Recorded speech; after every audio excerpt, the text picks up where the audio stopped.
Hi, I'm Dan Welch with Emerging Civil War, and I'm standing here with Ryan Quint, who just got off the stage at our 6th annual Emerging Civil War Symposium here at Stevenson Ridge in Spotsylvania, Virginia.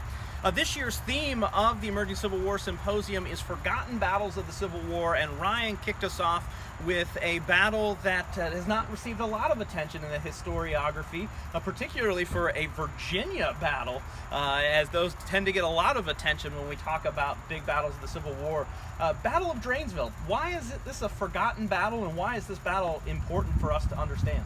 Yeah, the easiest answer to that question is location.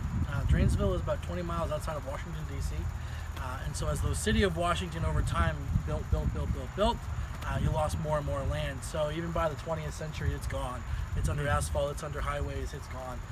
For example, a major landmark on the battlefield today is a 7-Eleven. Wow. So that's what you have that. That's the easiest question. It's important because it is a Union victory. December 20th, 1861 is a Union victory. It's not a very big one. It's only a brigade-sized battle on both sides, but it's a Union victory that comes on the heels of defeats at Manassas, defeats at Ball's Bluff, defeats at Wilson's Creek. And so that Union victory, albeit small, raises morale up for the coming months. So you said that, one of the reasons that leads to this being a forgotten battle, particularly in Virginia, when we talk about these big battles that we remember, being the expansion of Washington, D.C. and the development. How then did the veterans of both sides of the engagement remember Dranesville and the post-immediate aftermath of the battle and perhaps the war? Sure. So for the Confederate Army, they really don't. The Confederate Army goes back to camp, they maybe write a couple letters home, and then they seem to be happy to move on with their lives. Dranesville is a resounding defeat for them. They suffer almost 3 times as many casualties as the Union Army does, so they are happy to leave it in their rearview mirror. The Union Army will remember it for decades to come, not through monumentation, but what they do is they have reunions. So these were Pennsylvania reserves who fought the battle, and in the decades to come when they would have veteran reunions, those reunions fell on the date closest to December 20th. So they commemorated Dranesville by meeting for years on the closest December 20th they could, extending even into the 20th century. The 1900s, they were meeting in December to remember the Battle of Dranesville. Now, you said this is a Union victory. It's lifting the spirits of the Union Army in the Eastern Theater after the defeats at Fort Sumter, after the defeat at Manassas and Prince William County. Tell us, is it receiving a lot of attention in northern newspapers? I know one of the programs that we're going to be hearing this weekend at the symposium, I'm going to be speaking on the Battle of Secessionville, and Secessionville gets play in the northern newspapers, but as soon as the 7 days happens, it's completely forgotten about. Is this Union victory at Dranesville being covered in the papers of the North, and what's the reaction at home? It is. It's getting especially heavy treatment in Pennsylvania because it was purely Pennsylvanians who fought the battle on the federal side. So Pennsylvania newspapers are spinning out stories of veteran accounts. Those stories are being republished in the New York Times. Those stories are being republished in Frank Leslie's papers. Those stories are crossing the Atlantic Ocean and being reprinted in London newspapers. Harper's Weekly is publishing it. So the Union war effort and the Union home front picks up on Dranesville and says, maybe everything's not so bad. Confederate newspapers write about it as well. From the opposite perspective, we just got beaten. Who is this General Stewart? Who is this Jeb Stuart? Who seems to not know what he's doing? And then, as you mentioned, with Secessionville, the battle recedes from memory as larger battles happen. So as the Peninsula Campaign gets underway in the spring of '62, everything basically gets forgotten. One of the really neat things this year about this theme of forgotten battles is a lot of our presenters have really dug into research and archives and primary sources that really haven't been touched in a very long time because these battles have been forgotten. They've not been in the popular history of the American Civil War.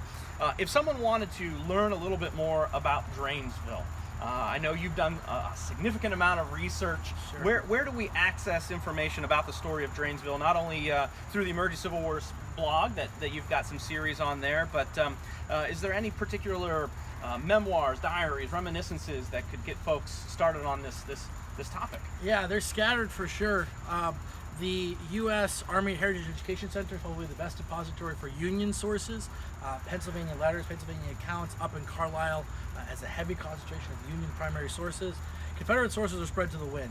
I've been as far as Columbia, South Carolina. Wow. I've been to Richmond. I'm heading to San Francisco at some point to go to Edward Ord's papers. But if you want easily accessible papers through either newspaper.com or other newspaper depositories, find Harper's Weekly, find Frank Leslie's, find the Richmond Whig for newspaper accounts being published.